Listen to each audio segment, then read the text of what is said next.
Wait, hold on.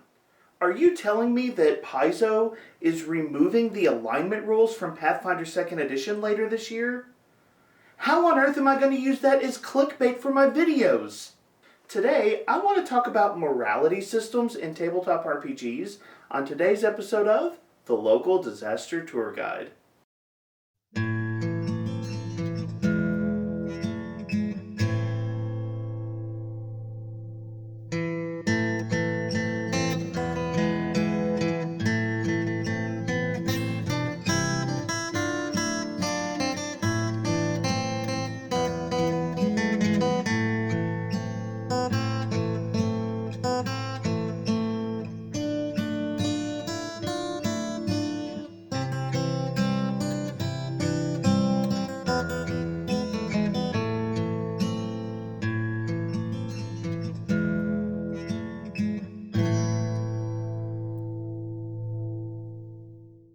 Hello travelers and tourists, my name is Mark and I am the local disaster tour guide. That's right, I am a storyteller who thinks you can learn a lot about morality via unhinged paranoia.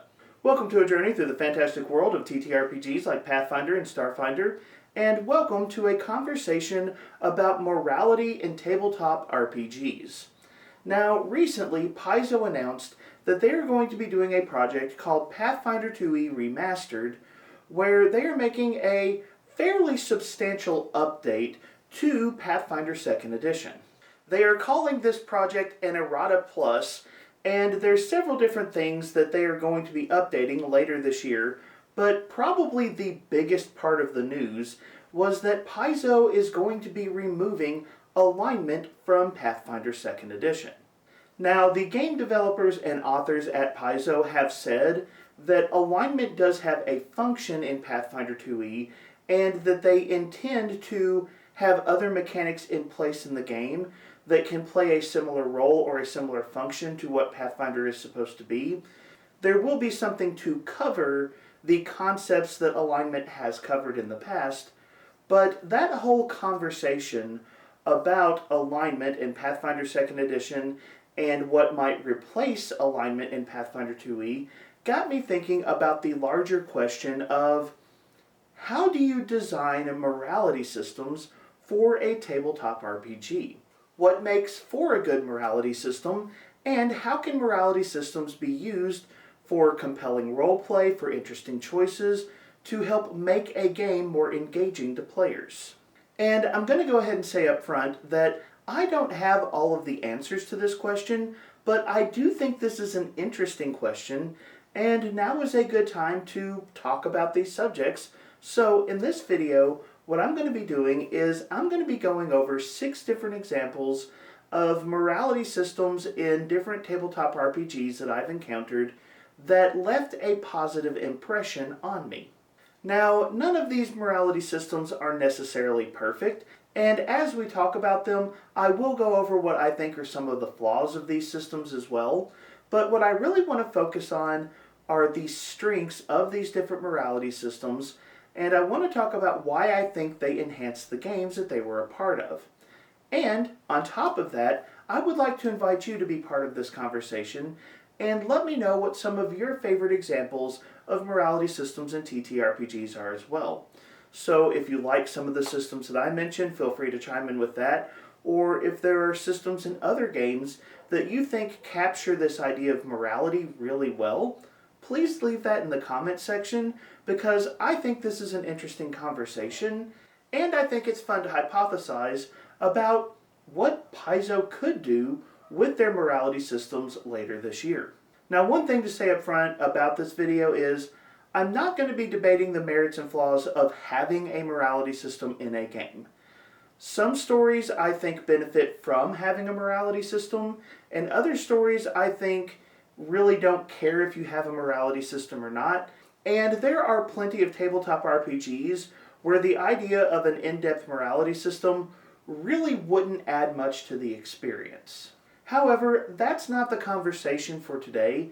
Today, I'm basically asking the question, when you do have a game that would benefit from a morality system, what can you do to do that morality system well? So I invite you to be part of that conversation, And of course, I invite you to do all of the other YouTube stuff that helps to support this channel. Please remember to like, share, and subscribe if you enjoy the content. You can check out my free Discord and my Patreon. Both of those are linked in the video description. But with all of that out of the way, let's get started. The first game that came to mind when I started asking the question, what were some really good examples of morality systems in TTRPGs? The first game that came to mind actually kind of surprised me, but the more I thought about it, the more I realized this is one of the few games I've seen hit a particular aspect of morality well.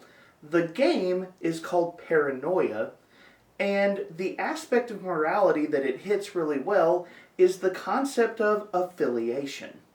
Let's talk about this. If you've never played Paranoia, I strongly recommend it. It is a very slapstick, tongue-in-cheek, humorous style of game. Basically everything in this game is built around the humor that comes from everyone at the table being absurdly paranoid of everyone else at the table. Everyone is sure that everyone else has some kind of terrible secret agenda, all while they themselves are trying to work their own terrible secret agenda out through the course of game, leading to hijinks and all kinds of over-the-top just shenanigans. The feel of a game of Paranoia is very humorous, and all of the mechanics in Paranoia are tilted towards a more humorous experience, but that doesn't mean that there aren't good ideas inside of the game, and one of the things that I really enjoy about Paranoia is the concept of secret societies. After your characters get whatever mission it is they're supposed to go on, all of your characters suddenly need to go to the bathroom, or accidentally left the oven on, or some other ridiculous excuse suddenly pours out of their mouth, and every character that's getting ready to go on this super important mission sneaks off and meets up with their secret society. And then what the Game Master does is they pass out secret missions to every player based on what their secret society wants them to do, and it creates this fun layer of the game where you and your team are working together to accomplish a particular goal, but at the same time, you've got some kind of secret objective that you are trying to accomplish, and all of the other players have a secret objective that you are trying to hinder. Now, obviously, in the game Paranoia, the secret society affiliation of your character is intended to be a humorous concept, but all of the secret societies that you can be part of, they have a particular philosophy, they have particular goals, they have things that they are driven to do, and all of those goals factor in to whatever your secret special side mission is supposed to be, whether it is spreading communism or fighting against the spread of communism. Your secret society drives your character to perform very particular actions. Now, if we take the outlandish aspects of the secret societies in Paranoia and set it aside momentarily, what I think we can learn from this particular game and this particular aspect of the game's rules is that there is a strong link between morality and group affiliation.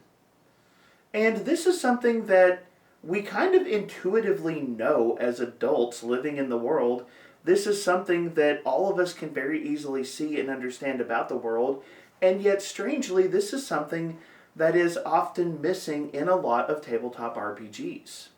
A large part of a person's morality is often adopted from, molded by the people that are around them, and the groups that a person chooses to be a part of often have a powerful impact on a person's perception of what is right, what is wrong, and what a person's goals should ultimately be. And I think it's really strange that in most tabletop RPGs, morality is almost completely untethered from group affiliation in the vast majority of circumstances. If you're not playing a cleric or a paladin and literally being given a mission by your deity, it is pretty rare to see a character whose morality is going to be guided by the affiliations of that character. And honestly, I think that this is a noticeable gap in tabletop RPGs. This is something that could be pretty easy to adopt, pretty easy to add into games, and I think it could lead to more interesting characters and more interesting games being played. So while Paranoia may be a silly game, I do think we can learn a lot from that game in that if we are designing a morality system for a TTRPG, one of the aspects of morality that we should consider is how group affiliation might impact a particular character over the course of play. Now, the next few games that I would like to talk about are all designed by the same company, and this is a company that was a major part of my early TTRPG experience.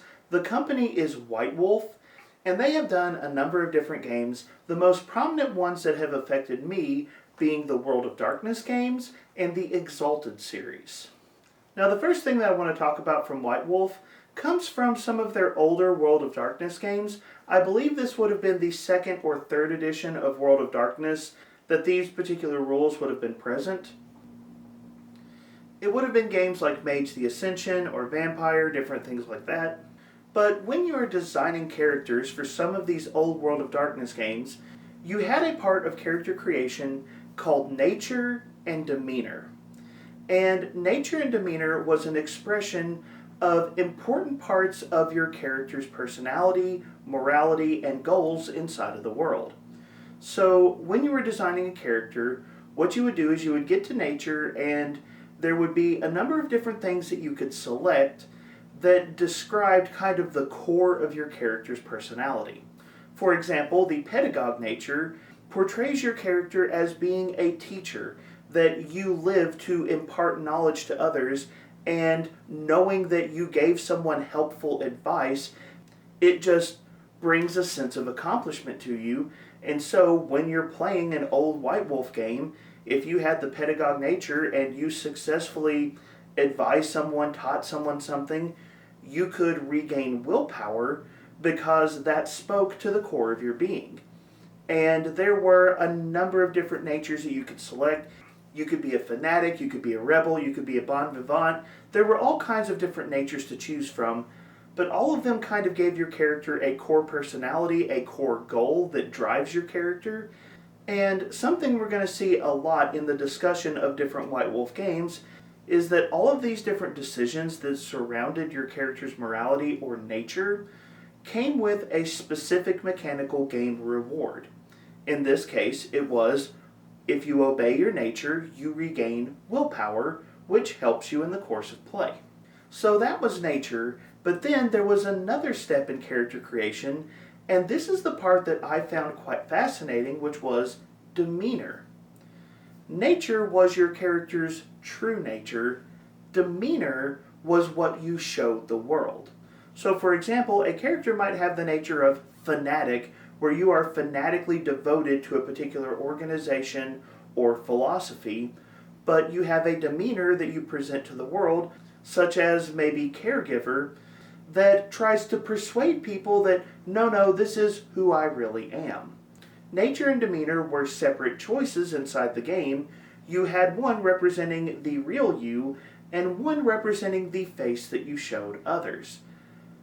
That was really, really interesting to me, and I remember a lot of different old White Wolf games where there was just some really good role-playing that would come out of, do I continue to put up this facade towards other people, or do I embrace my real nature so that I can regain willpower that I desperately need because this is a White Wolf game and there's supernatural stuff going on everywhere?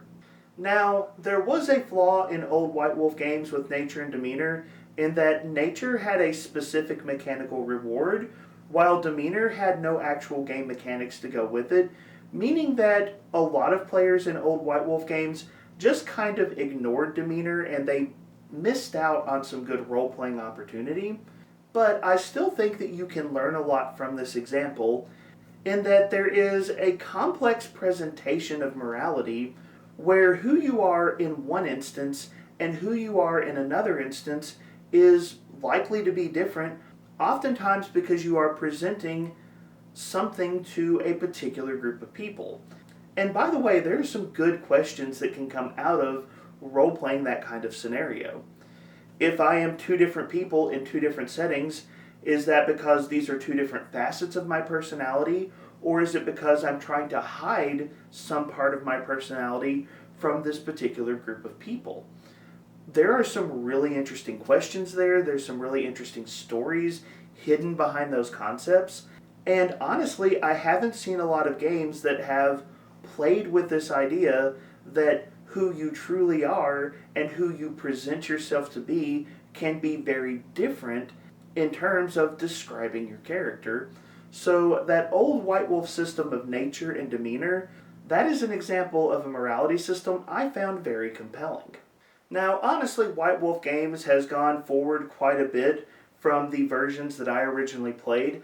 I believe it was around the 4th edition of White Wolf that they introduced a new morality system, and unfortunately I don't have any of these books because at the time I was broke and I just didn't invest in that particular edition of the game. But I believe it was around 4th edition that White Wolf replaced nature and demeanor with a virtue and vice system where during character creation you had to pick a particular virtue that was compelling to your character. So for example, maybe your character is very charitable, but then you also had to pick a particular vice that your character struggled with. So maybe this character was very charitable, but was also very lazy. And one of the big upgrades that was made with this particular edition of White Wolf Games was that both aspects of a character's morality were tied to that willpower reward that I mentioned on the previous game. In the older editions of White Wolf Games, nature could give you willpower rewards, but demeanor just didn't do anything. Well, when the games moved forward, White Wolf, I think, smartly tied both virtue and vice to a character's willpower. A character could quickly and easily regain some willpower by succumbing to their vice. They could lose control of their temper or do some other questionable thing, and they'd get a small, quick reward.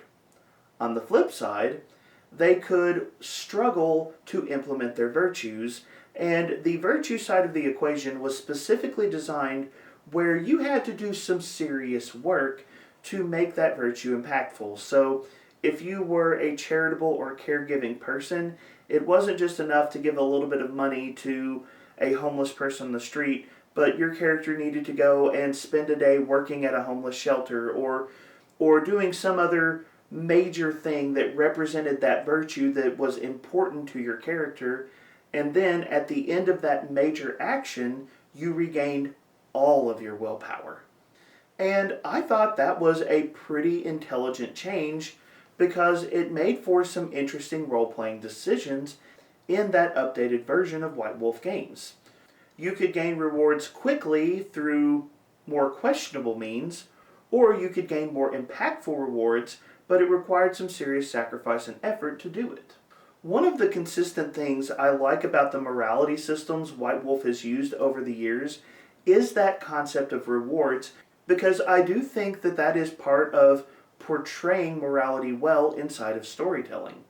If you go back to the writings of Aristotle, one of the things that you will see is Aristotle actually claims that moral practice or virtue is happiness, that to live out your beliefs results in a happy state of living.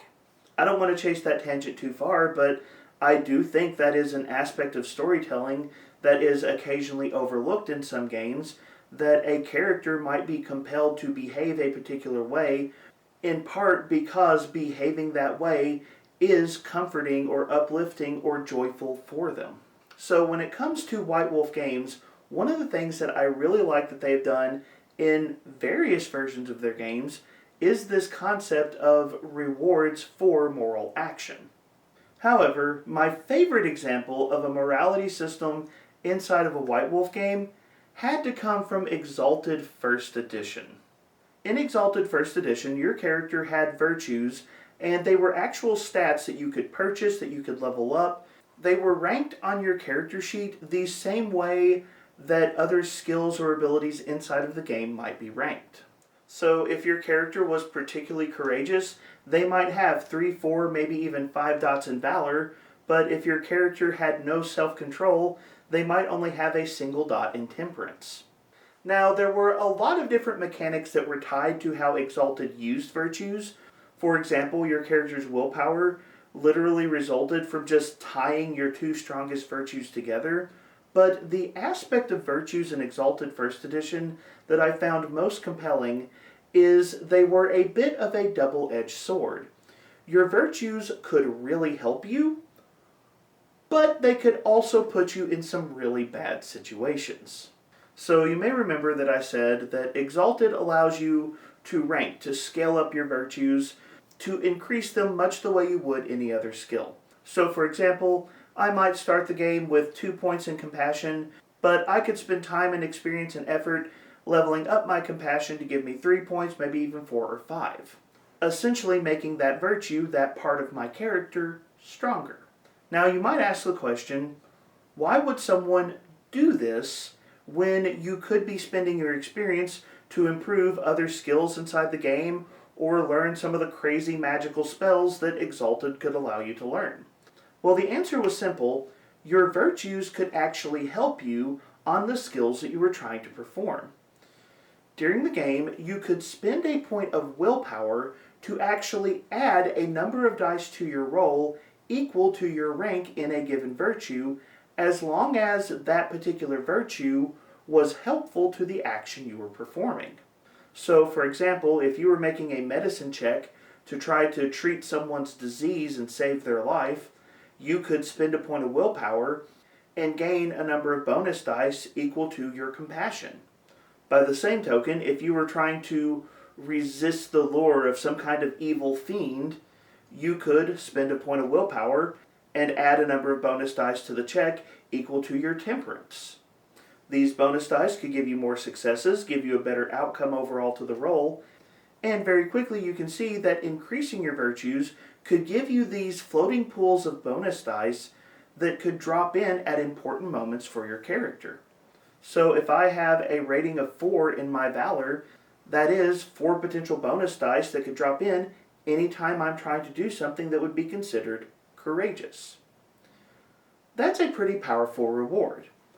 But what I like about Exalted First Edition is there wasn't just this intrinsic reward that came with increasing your virtues, there was also a very important risk. Anytime a virtue was raised to 3 points or higher in that game, it had the potential to force your character to do things that you might not want to do. So, for example, let's say you had 3 points in compassion, and you were on some kind of stealth mission where you really didn't need to blow your cover. Imagine if, during that mission, you saw one of the villains beating up some innocent bystanders. Now, you know that intervening in that situation could blow your cover, and that's something you probably shouldn't do. But at the same time, you are a very compassionate person, and watching the innocent suffer, that goes against your nature. Well, when situations like that came up, the storyteller could ask you to roll a particular virtue, and you had to fail the roll in order to avoid doing a particular action. And, obviously in this scenario, the higher your virtue is, the harder it is to fail that roll.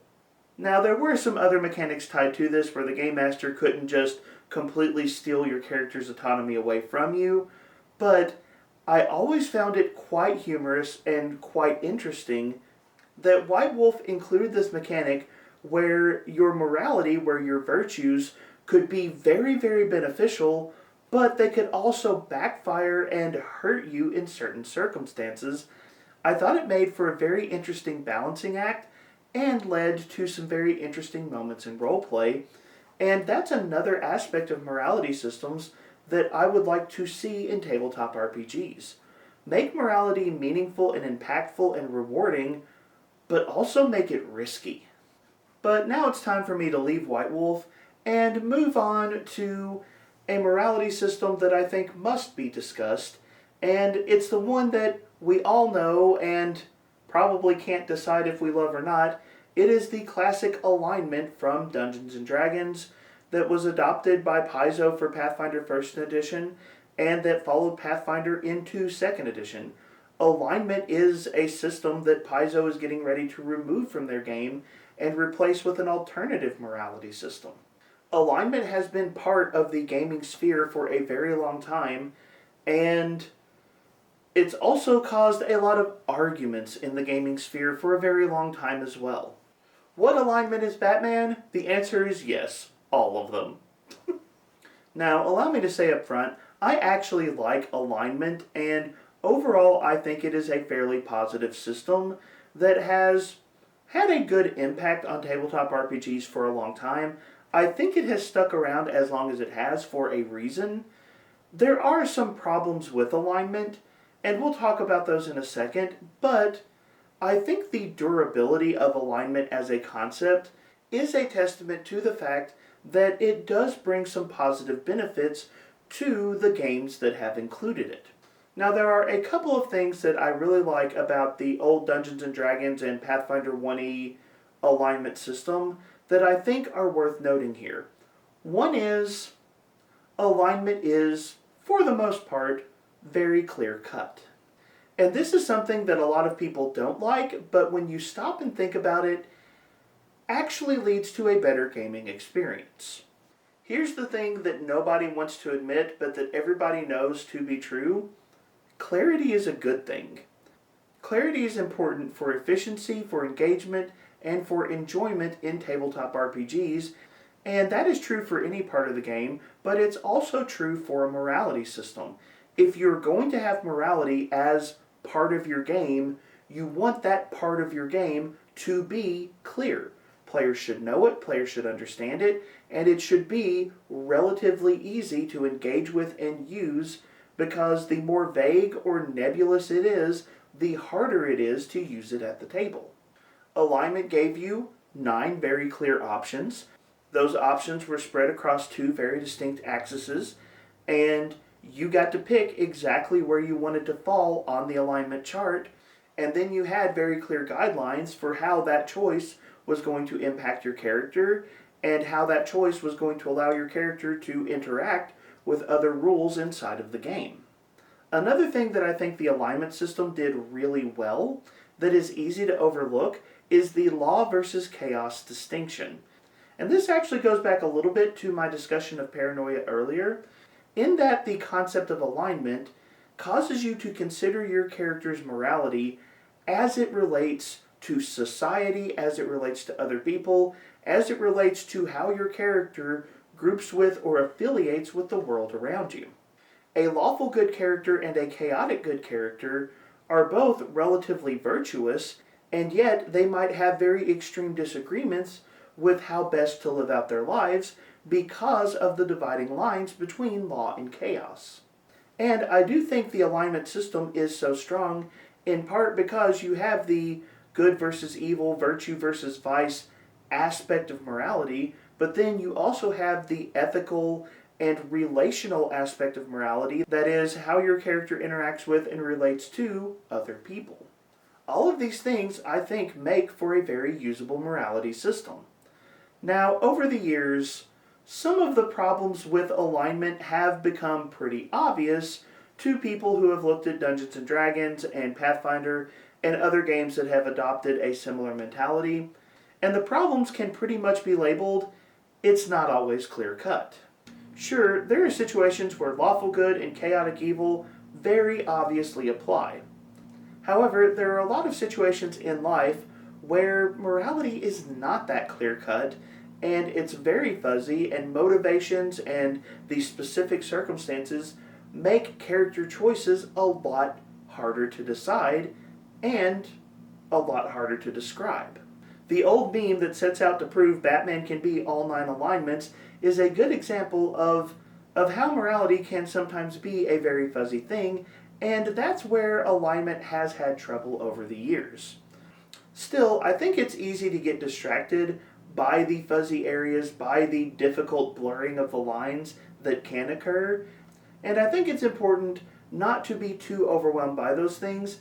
I think we can stop, look at alignment, and say it has brought some positives to gaming, and some of those positives are A morality system should be clear-cut, it should be easy to use, it should be relatively easy to interpret, and it should consider not just moral factors personally, but also relational factors between your character and the rest of the world. And so that brings us to the last moral system that I want to talk about today, which is the Edicts and Anathema system from Pathfinder 2nd Edition. Now, originally when Pathfinder 2e was published, alignment was published as part of the game, and still stands as part of the game right now. Later this year, it will be an optional part of the game, but will not be an official part of the content moving forward. Paizo has said that they're going to be replacing alignment with a few different things, including the Edicts and Anathema that were part of the system on launch. Essentially, Edicts and Anathema are rules that your character needs to follow. Most often, these are going to show up on classes like the Cleric and the Paladin, but you also see classes like the Druid and the Barbarian that will get Edicts and Anathema as well, and they are essentially rules that your character is expected to follow. If it's an edict, it is an expectation your character will do this. If it's an anathema, it's the expectation that your character will not do that particular thing, and you just get this nice little list of these are the things that your character does and doesn't do. Now, there are a lot of things we could talk about in Paizo's implementation of edicts and anathema, and there's a lot of different ways you could discuss them. One of the things I don't want to spend a lot of time on is I think that edicts and anathema improved the alignment system by offering an additional degree of clarity to the alignment system. If one of the strengths of alignment was that it was clear-cut, but then alignment began to struggle when you stepped into fuzzy territory, the addition of edicts and anathema helped to maintain the clarity of the alignment system, helping to maintain the efficacy of that moral system in Pathfinder 2nd Edition. Edicts and Anathema essentially added some stability to the overall clarity of the alignment rule system. However, I think there is another important aspect to Edicts and Anathema, at least from a game design perspective, and also from a storytelling perspective, and that's the concept of moral priorities. You see, in Pathfinder 2nd Edition, you don't just have a list of edicts and anathemas, but you have a ranked list of edicts and anathema. Now, this is most important if you are playing a champion. Other classes aren't going to care quite as much, but essentially, when you are building that list, the first item that goes into that list is the most important thing for you. The second is ranked second, third, on down, and when you get to rules 7 and 8, yes, those things are important to you, but if your character has a higher priority on the list, they will set that thing aside in pursuit of what they consider to be the more important goal. One of the struggles of alignment was situations where different aspects of your morality would clash with one another. Pathfinder 2nd Edition offered clarity by saying, well, let's rank these different aspects of your character's morality and truly say, this is what's most important. Now, in some of my other videos, I have noted, I think there is an easy improvement to Edicts and Anathema in that just sit down with your game master and ask if you can rearrange them to fit what you think is your character's priority. Paizo gives a very specific, this goes in first, this goes in second, and honestly, I think it would be a lot better if characters could go in and kind of play around with what the order should be for their character. But overall, I think that prioritization, that saying, this is the most important, and these are the other things that are still important, but less important overall. One aspect of moral experience and moral decision-making is oftentimes we have to weigh what is the greater good, what is the most important thing to me. I have 2 or 3 things that I want to do, but which of these is the most important thing that should be my focus? Paizo's Edicts and Anathema system offers a way to answer that question in a very clear way inside of the game, and I think that makes Edicts and Anathema a very strong addition to the morality system options that we have seen in different tabletop RPGs. And that's a pretty good introduction to some of the different morality systems and games that I have found particularly appealing. From the social affiliations of Paranoia, to the morality rewards of White Wolf, to the clarity and prioritization of alignment and edicts and anathema, all of these different systems have helped me to explore what was important to my characters in interesting and exciting ways, and have contributed to what I think have been very good stories over the years. And I think when we are designing morality systems for games, that there's something we can learn from all of these different examples. But the time has come for me to turn the conversation over to you. What are your thoughts about designing morality systems for tabletop RPGs? What are some of your favorite morality systems that you've seen? And why do you think that those morality systems were so effective? What can we learn from those systems that we could apply to other games to help make the games more effective and more engaging? Also, feel free to evaluate some of the weaknesses that might be present in some of these systems as well. Even if there are good ideas that we can learn from, by evaluating the weaknesses, we can discover areas where we can potentially improve games. So jump down to the comment section and leave your thoughts, your observations, your ideas on what some of the best morality systems are and how you can design good morality systems for a tabletop RPG. Don't forget all the other YouTube stuff. Like, share, subscribe, check out Discord, check out Patreon. But as always, thank you so much for being here. Thank you so much for being part of the conversation. Have a wonderful day.